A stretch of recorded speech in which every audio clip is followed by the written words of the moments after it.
Queridíssimo Padre José André, meu querido irmão Diácono Lino, meus queridos irmãos e irmãs. Quando São João Paulo II escreveu um livro em que ele queria contar a sua vocação, ele deu como título desse livro Dom e Mistério. Se alguém ainda não leu, leia, vale muito a pena. Um excelente livro, curtinho, fácil de ler e muito profundo. Dom e Mistério. E ele usou essas duas palavras justamente para falar de como ele se via diante de Deus. Padre Pio também dizia que ele era um mistério para si mesmo, né? E ser padre é isso. Primeiro, dom. Porque nós não merecemos. Ninguém merece ser sacerdote. Na verdade, nenhum dos sacramentos é uma questão de merecimento nosso. Quem mereceu foi Jesus na cruz. Nós recebemos isso como um dom. E como aquele que recebe um dom, pois procuramos cuidar dele com diligência e fazer com que ele frutifique. E ao mesmo tempo, esse dom para nós mesmos que recebemos é um mistério. Porque a profundidade dessa história de ser padre é um negócio que a gente vai aprendendo todos os dias. Cada sacramento celebrado, cada alma que nós conseguimos tocar com as nossas palavras, cada família que nós conhecemos, cada momento da nossa vida dada como ministério, transforma-se para nós numa escola. E a gente só começa a perceber que a gente não sabe realmente nada. E que o mistério é mais profundo do que nós pensávamos no início. E diante disso, de dom e mistério, eu acho que o Evangelho de hoje nos dá a resposta. Por isso que eu gosto, né, todos os anos, eu procuro colocar, quando a liturgia permite, procuro colocar sempre esse Evangelho. Porque qual é a resposta, então, desse dom que eu não mereço e desse mistério que eu não entendo? Tu me amas? Esse é o mistério. E esse é o dom. Não tem nenhum sentido ser padre se isso não for um ofício de amor. Nenhum sentido. Isso também se aplica em qualquer outra vocação, hein? Não é só a questão, o padre, olha lá, roupa bonita, né? Está lá na frente. Não é isso não. Todas as vocações, mas também a minha. Não tem absolutamente nenhum sentido se não for um ofício de amor. Uma ocasião para amar. Um pretexto para amar. Para que serve o padre? Para isso. São João Maria Vianney, que é o nosso padroeiro, né? Meu e do Padre Zé Andro, padroeiro dos padres diocesanos, dos sacerdotes, ele dizia que o sacerdote é o amor do coração de Jesus. E que se nós víssemos de fato que é um padre, nós morreríamos. Não de medo, mas de amor. E eu não sei, porque eu olho para o espelho e eu não vejo outra coisa. Eu vejo um sem vergonha, muitas vezes, né? Um pecador, um pobre homem, né? Que não dá conta das coisas, que não consegue, que às vezes não consegue porque é curto mesmo, né? E que às vezes não consegue porque não quer, porque está com a vontade mal trabalhada pelo Espírito Santo, né? Mas esse é o dom e o mistério que nós precisamos compreender. São Paulo viveu isso perfeitamente. Todas as vezes que você estudar, ou ler, ou meditar uma carta de São Paulo, você vai perceber essa profundidade que ele mesmo não conseguia alcançar, porque é grande demais.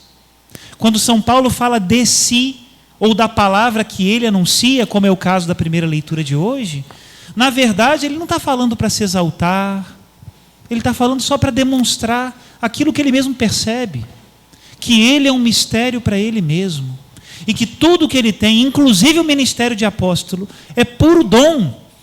São Paulo chega a dizer que é um abortivo, que Jesus apareceu para ele por último como a um abortivo, ou seja, aquele que ia ser jogado na lata de lixo e de repente se salvou.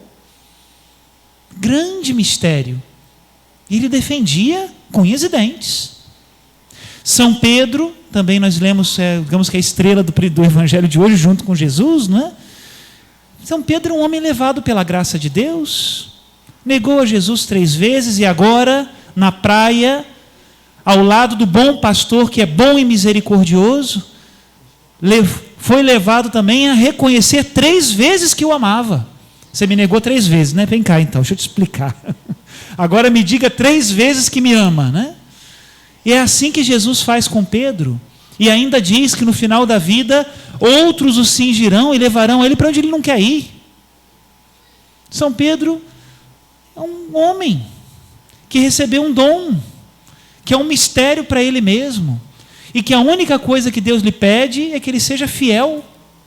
São Paulo diz isso na primeira carta aos Coríntios, né? Administradores dos mistérios de Deus, e a única coisa que se pede aos administradores é que sejam fiéis. E aí eu preciso da oração de todos vocês, da ajuda, da caridade, da compreensão, da paciência, porque a gente erra muito, né? Mas muito. Alguém estava falando comigo agora há uns minutos atrás, há uns tempos atrás, que eu tenho muitos filhos, né? Você imagina a responsabilidade. Se você tem 1, 2, 3 filhos, 4, 5, não sei quantos filhos você tem, não é verdade que de vez em quando a gente erra com o filho?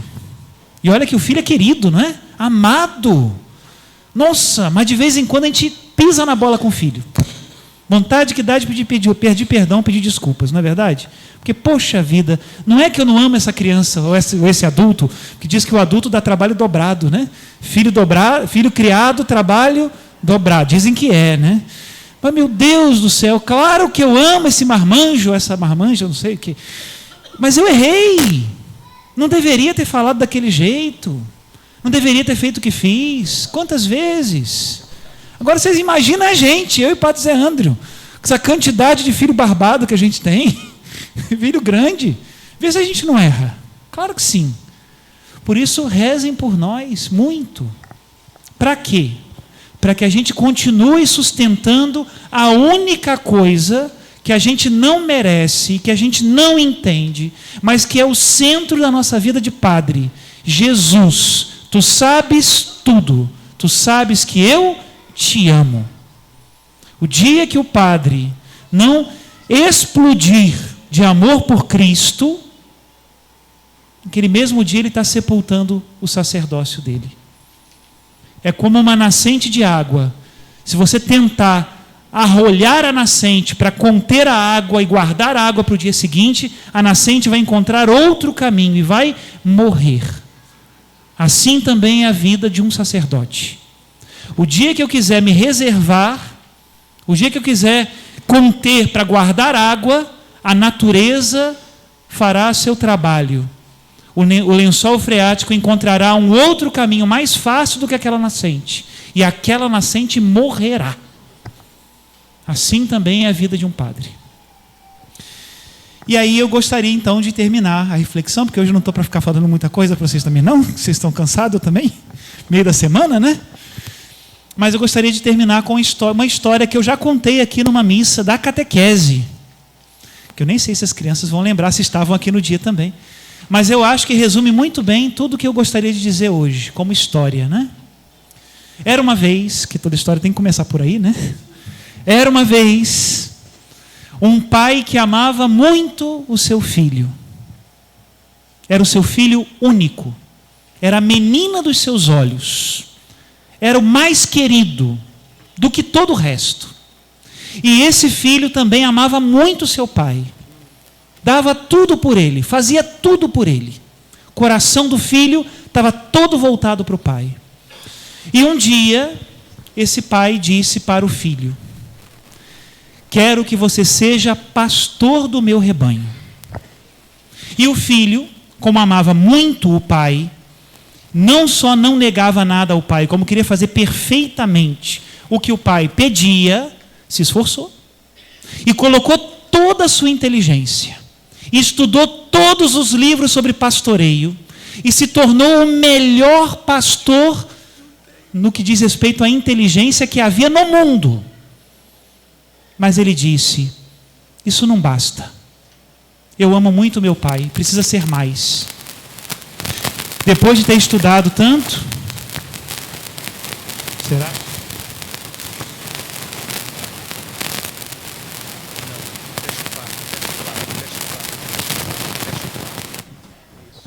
Pronto, foi. Depois de ter estudado tanto e feito isso, ele falou: não basta, eu preciso mais, eu preciso deixar todas as outras atividades e me dedicar só ao pastoreio. Não posso agora ficar dividindo a minha vida entre ser pastor e ser outra coisa. Largou todo o resto e colocou toda a sua vontade em ser pastor. E assim ele fez. Gastou a sua vida no pastoreio. Olhou para o pai e falou: mas ainda não basta, precisa mais. Já foi a minha inteligência inteira, já foi a minha vontade inteira, mas ainda falta uma coisa: eu preciso morar com as ovelhas, preciso ir para o rebanho, preciso estar junto delas. E então o pastorzinho, o filho, deu também todo o seu coração, inteligência, vontade e coração, para ser o melhor pastor de todos. E quando ele chegou lá no meio das ovelhas e dedicava ali todo o seu ser a elas, ele percebeu que a coisa mais importante que as ovelhas podiam ter não era a comida que ele dava, a ração, nem era a proteção que ele conseguia colocar em volta, nem eram os remédios que ele dava para as ovelhas doentes. A melhor coisa que ele podia dar para aquelas ovelhas era ele mesmo, era a sua presença. E aí ele chegou a essa conclusão, que essas ovelhas precisavam de mais pastores como ele. E ele então começou a chamar. Primeiro chamou 12, e depois chamou muitos outros.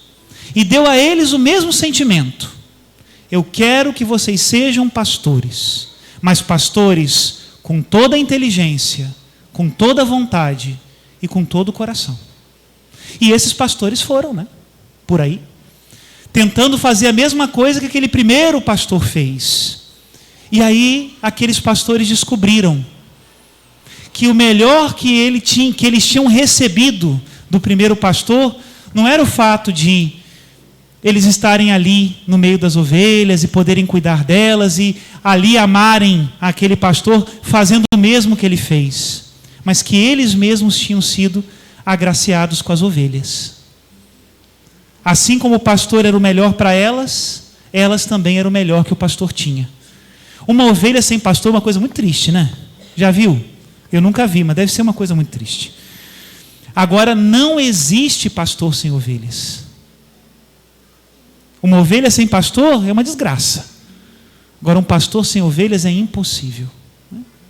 Peço a Jesus, nosso Senhor, por todos aqueles que Deus tem me confiado nesses momentos e que vai me confiar no futuro, e que a graça de Deus permaneça no coração de vocês, com o mesmo sentimento que Jesus recebeu do Pai, Quero ser pastor porque amo muito meu Pai do céu.